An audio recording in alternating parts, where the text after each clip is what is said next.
Kali ini kita akan menceritakan alur film berdasarkan kisah nyata, di mana 4 negara Asia bekerja sama untuk memburu seorang bandar narkoba besar. Mampukah keempat negara ini melakukannya? Tapi saya ingatkan dulu bahwa menonton film ini Anda akan merasa menonton film fullnya. Inilah dia alur cerita film Operation Mekong. Scene pertama kita diperlihatkan, seorang gadis muda sedang menggunakan obat terlarang dan penyebaran narkoba ini yang semakin meluas. Segitiga Emas adalah surga atau rumahnya produksi narkoba yang berada di daerah Asia, tepatnya di antara wilayah Thailand, Myanmar dan Laos, yang dipimpin oleh seorang raja narkoba.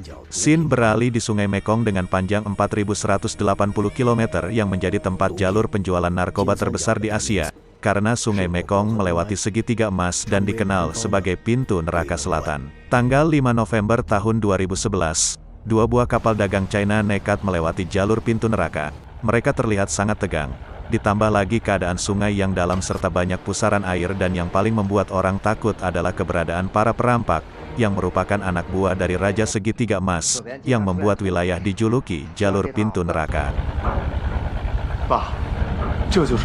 Dan benar saja 4 buah speedboat datang ke arah mereka, sehingga mereka segera memutar balik arah kapal. Scene berpindah ke markas kepolisian China, di mana sedang berlangsung pertunjukan latihan taktik para anggota kepolisian dalam membebaskan para sandera yang ditahan penjahat.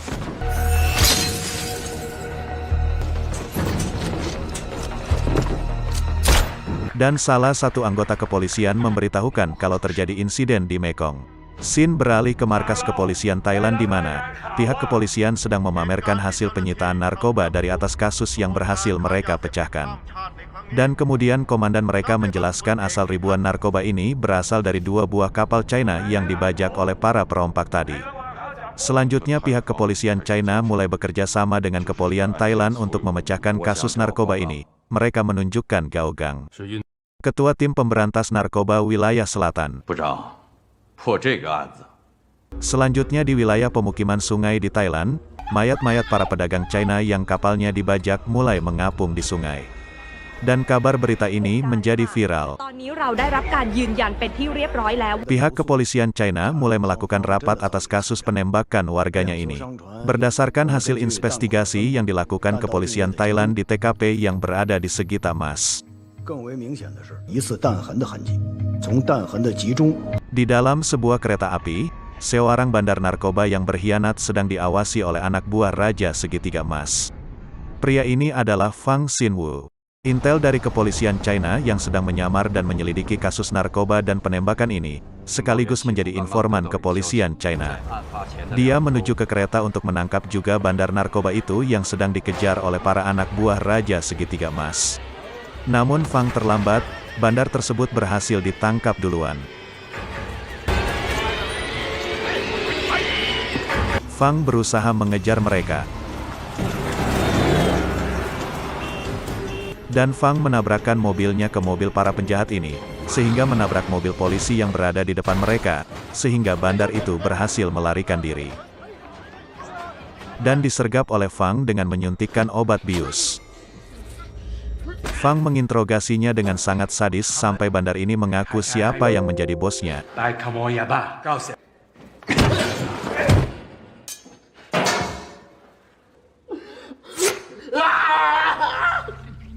Dia mengaku bahwa Ye Tuchin yang menyuruhnya untuk meletakkan narkoba di kapal para pedagang China yang dirampok oleh anak buah Raja Segitiga Emas tersebut.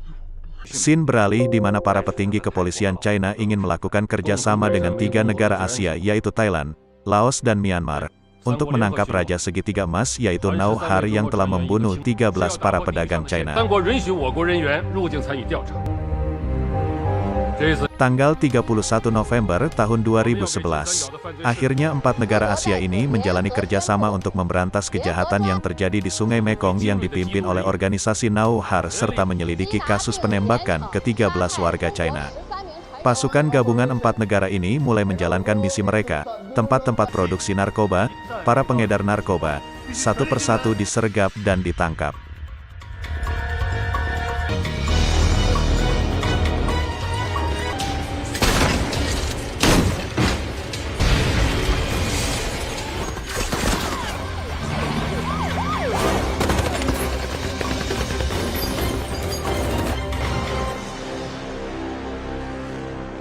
Nasin beralih di dalam pedalam hutan Thailand. Pria ini adalah sang raja penguasa segitiga emas, Nauhar. Dan anaknya Nauhar, dan Song. Salah satu anggota inti organisasi segitiga emas, Song memberi saran kepada Nauhar untuk menghentikan aktivitas mereka sementara, karena China dan 3 negara lainnya sudah bekerja sama untuk memburu mereka. Nauhar menolak dan menyatakan perang. Sedangkan Gao Gang sudah sampai di Thailand dan bertemu dengan Fang Xiwu. Mereka mempunyai tugas untuk menangkap Nauhar sebelum negara lain berhasil menangkapnya untuk diadili. Gao Gang, Fang Xiwu.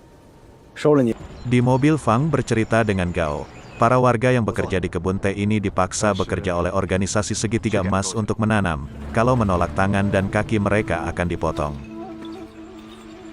Sedangkan di markas persembunyian Fang, semua anggota inti dari organisasi Nyuhar sudah diketahui identitasnya. Ong Sa, seorang pengawal, perampok dan pemerasan. Yida, seorang transaksi bisnis. Saji, seorang pengirim barang dan pencucian uang. Dan putranya Nauhar. Wilayah kekuasaan mereka mencakup 3 negara Asia, yaitu dan berpusat di satu wilayah yang menjadi tempat pengedaran narkoba serta kejahatan yang dikendalikan oleh anak buah Nauhar. Untuk mendapatkan informasi keberadaan Nauhar, Gao dan Fang harus menyelamatkan seorang bandar sabu besar yang ditahan oleh anak buah Nauhar di wilayah tersebut. Dan mereka hanya mempunyai waktu 15 menit untuk menjalankan misi mereka. Gao dan timnya mulai menganalisa lokasi dan mempersiapkan rencana untuk menjalankan misi mereka. Mereka memanfaatkan keberadaan orang dalam serta berencana menggunakan kendaraan pengantar bir untuk menyusup masuk ke sana. Dan misi mereka mulai dijalankan. Gao mulai mencari keberadaan target. Namun target tidak ada di lokasi. Selanjutnya mereka melepaskan anjingnya Gao yang bernama Xiao Tian untuk mencari keberadaan target.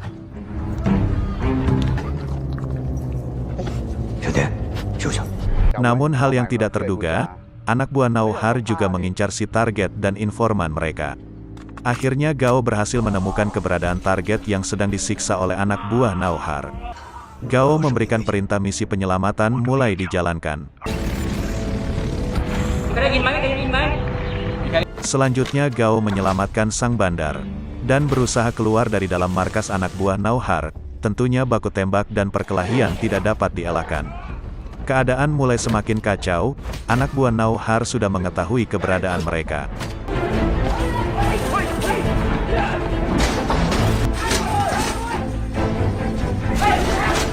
Sedangkan Ong Sa mencurigai anggota Gao yang pergi ke lokasi penjemputan dan mengikutinya. Di atas atap gedung, Gao dan rekannya berusaha lolos dari kejaran anak buah Nauhar.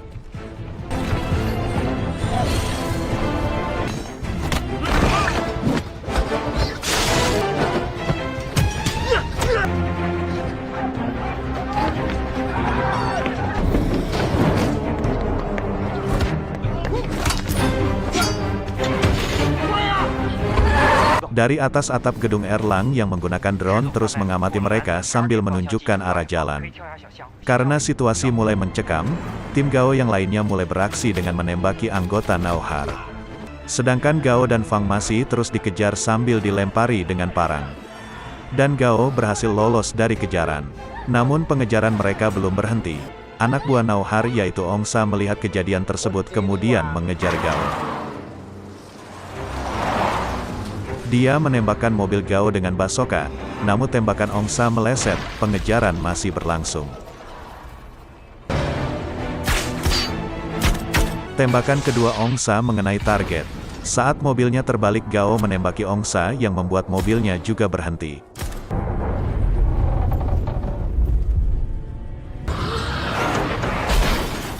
Namun misi mereka gagal karena target mereka mati.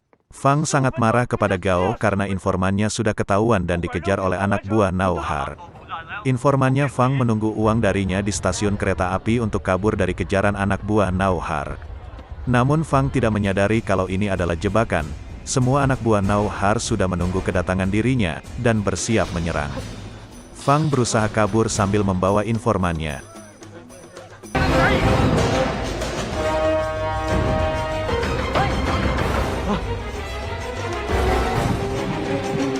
Karena merasa mulai terpojok, Fang melepaskan penyamarannya.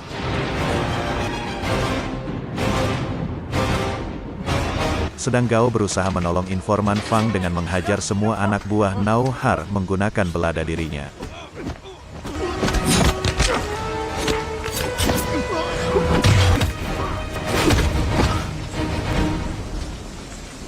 Di mobilnya, Gao mengatakan kalau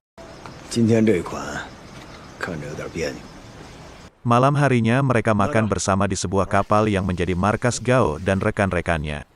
Dan mereka saling memperkenalkan diri dengan Fang sebagai anggota baru mereka. Pria ini bernama Kuo Si dan ini adiknya Kuo Ping.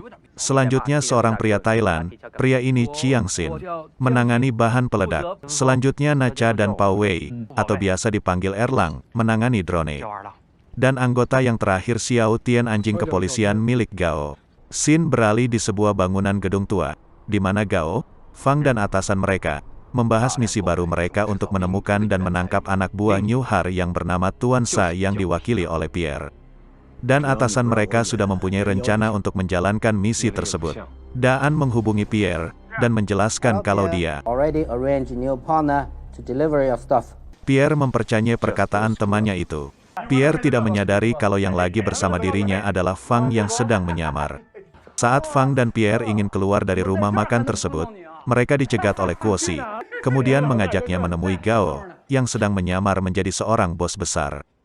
Yang dimana semua anggota yang ada di dalam ruang itu adalah rekan-rekan Gao sendiri. Melihat hal itu Pierre sangat yakin dan mengajak Fang untuk bekerja sama.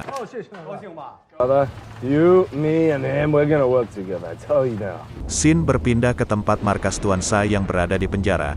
Pierre meyakinkan dia untuk bekerja sama dengan Fang dan Gao. Dan pria ini bernama Sin Ten, salah satu orang kepercayaan Nau Har. Tuan Sa meminta dia untuk bernegosiasi dengan Gao soal bisnis yang Pierre ceritakan. Di sebuah bar, Gao dan Sin Ten mulai membicarakan soal keuntungan dari bisnis mereka. Gao pura-pura menolak tawaran dari Sin Ten. Fang mulai menyadari identitas pria suruhan Tuan Sa itu. Fang teringat akan sebuah kenangan masa lalunya. Atasannya menenangkan Fang supaya tidak membawa dendam pribadinya dalam misi ini. Gao bertanya dengan atasannya soal Fang dan Sin Ten. 5 tahun yang lalu Sin Ten membunuh pacarnya Fang. Dan kemudian kabur ke segitiga emas.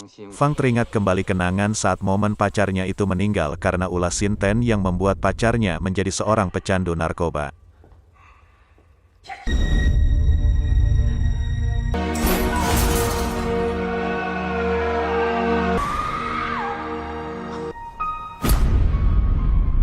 Kita beralih ke markas pusat New Har, di mana para bocil anak buahnya sedang bermain game kematian sambil menghisap sabu-sabu dengan menggunakan pistol mereka.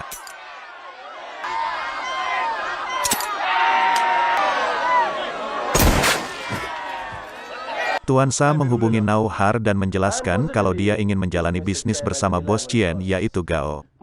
Dan Nau Har menyuruhnya untuk mencoba melakukan sekali transaksi terlebih dahulu.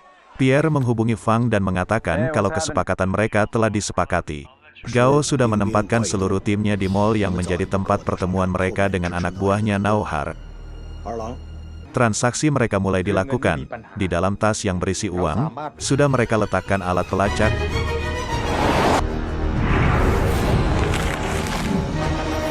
Sedangkan Nacha mengikuti anak buah Nau Har yaitu Saji yang membawa uang transaksi mereka.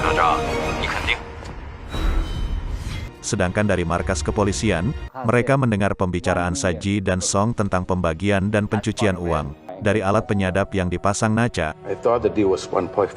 Erlang dari kejauhan mengamati cara bicara Yida yang seolah-olah mengikuti perintah seseorang, dan yang mengendalikannya adalah putranya Nau Har.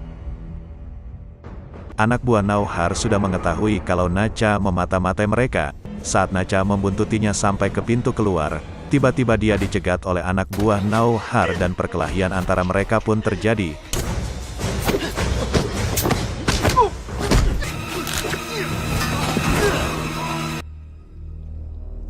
Sin Ten terus memandang Fang seolah-olah dia mengingat sesuatu dari Fang ini.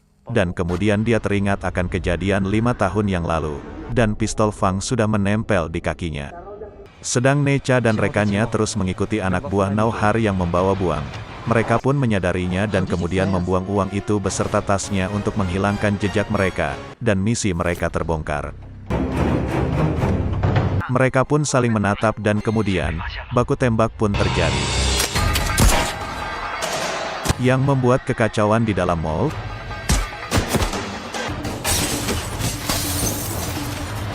Kuoshi berhasil melumpuhkan anak Nauhar, dan tiba-tiba muncul seorang bocil dengan membawa senjata api Yuzi langsung melumpuhkan Kuoshi. Adiknya panik dan segera menutupi luka tembak kakaknya. Sedangkan Fang dan Sin Teng terlibat dalam pertarungan. Anak Nauhar berusaha kabur dengan mengendarai mobil, dan dihadang oleh Gao dengan menggunkan kursi.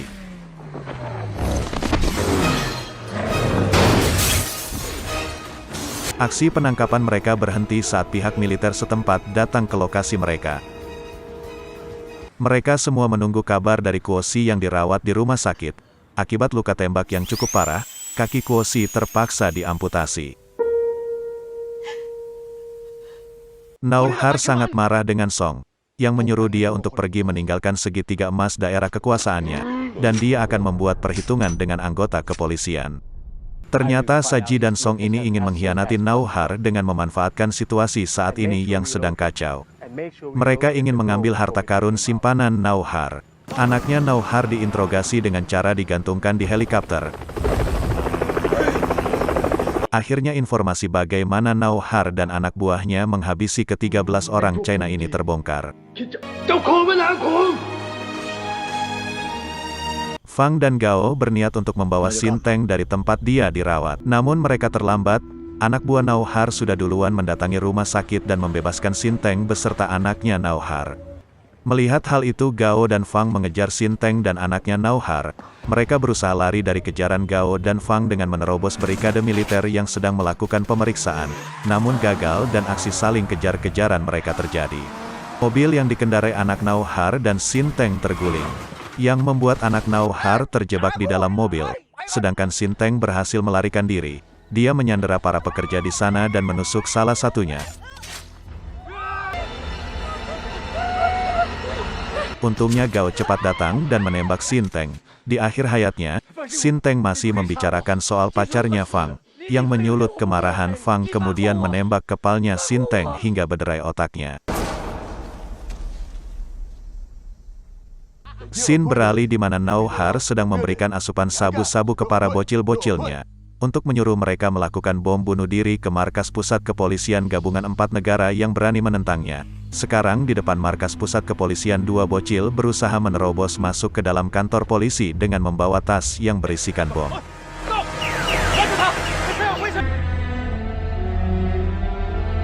Dan boom. Ledakan besar pun terjadi. Gao dan Fang menjenguk atasannya yang terbaring kaku. Dia memberikan perintah untuk mereka segera bertindak untuk menangkap Nauhar. Sebelum melakukan misi besar ini, Gao dan Fang berfoto bersama dan mengirimkannya ke anak Gao. Hari di mana misi penangkapan Nauhar dimulai. Dengan menggunakan helikopter mereka menuju ke lokasi keberadaan Nauhar. Mereka mulai melakukan penyergapan dengan mengirimkan robot dan anjingnya Gao ke markas Nauhar.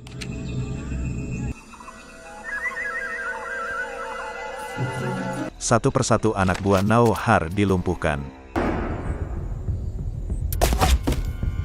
Saat yang bersamaan juga Song dan Saji bersama pasukannya juga ingin menangkap Nauhar dan mendapatkan harta simpanannya. Mereka menunggu kesempatan yang tepat. Semua sasaran pelaku penembakan warga China sudah ditemukan. Anggota Song menembak salah satu anggota Gao, yang membuat suara tembakan, sehingga semua orang di markas Nauhar menjadi panik dan tahu kalau ada yang mengintai mereka. Peperangan antara kubu Gao dan Nauharkan pun terjadi.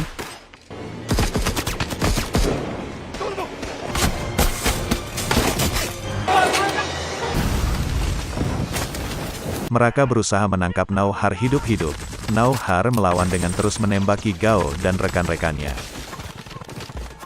Sedangkan Fang bertarung dengan Kong Sang 1 lawan 1. Nauhar berhasil meloloskan dirinya dengan mengebom markas persembunyiannya.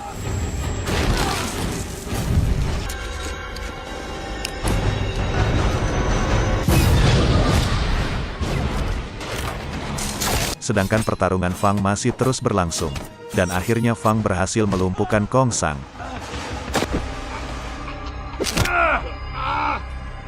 Di dalam jalur bawah tanah Ping, Nacha mengejar keberadaan New Har, dan tiba-tiba mereka dilempari bom. Dengan sigap Nacha mengambil sebuah panci dan menutupi bom tersebut demi melindungi Ping dan rekan-rekannya. Tim Song dan Si Ji terus membuntuti kemana Now Har kabur, sedangkan anggota Gao memanggil helikopter untuk membawa rekan-rekan mereka yang terluka. Gao bersama anjingnya mencapai mulut goa tempat Now Har bersembunyi. Song dan Si Ji sudah mengetahui tempat Now Har menyimpan harta-hartanya.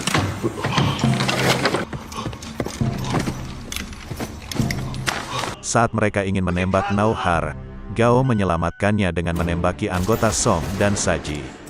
Now Har memanfaatkan kesempatan ini untuk kabur, namun dia berhasil tertembak oleh anggota Song dan Saji. Untuk mengejar Now Har, Gao harus melewati ladang ranjau. Dia menyuruh anjingnya lari melewati ladang ranjau untuk memicu ledakan.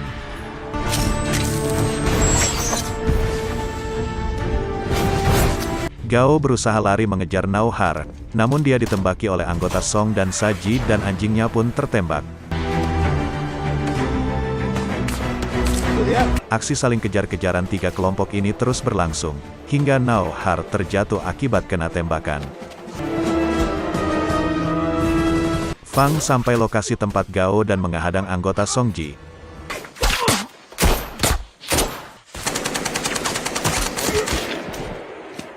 Sedangkan Gao membawa New Har dengan speedboat. Namun anggota Song Ji yang banyak berhasil mengejar Gao. Kapal Gao makin melambat akibat mesin speedboatnya tertembak. Fang terus memacu speedboatnya untuk menyusul rekannya yang hampir tertangkap. Gao tertembak sehingga dia hilang kendali dan menabrak batang kayu yang membuat dia terlempar dari speedboatnya. Dari belakang Fang berhasil menyusul Gao dan segera mengejar speedboat yang membawa New Har, dan akhirnya Gao berhasil mencapai speedboatnya kembali dan berhasil mengendalikannya sebelum menabrak bebatuan. Tiba-tiba speedboat milik Gao berhenti, dan rekannya Fang juga tertembak. Helikopter bala bantuan mereka sampai dan mulai mengevakuasi Gao bersama Now Har. Sedangkan Fang terus melindunginya dari atas speedboatnya. Anggota Song Ji terus berdatangan. Karena peluru Fang sudah habis, dia mengorbankan dirinya dengan menabrakkan speedboatnya ke arah Song Ji.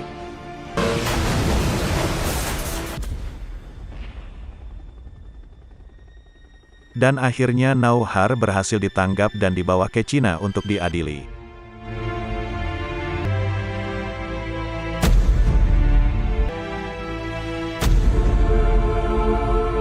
Gao bersama rekan-rekannya memberikan penghormatan terakhir pada rekan-rekannya yang telah gugur dalam misi ini. Dan film Operation Mekong pun berakhir. Untuk mengenang ke-13 korban dan mereka yang gugur dalam misi ini, berikut foto-foto dari peristiwa tersebut.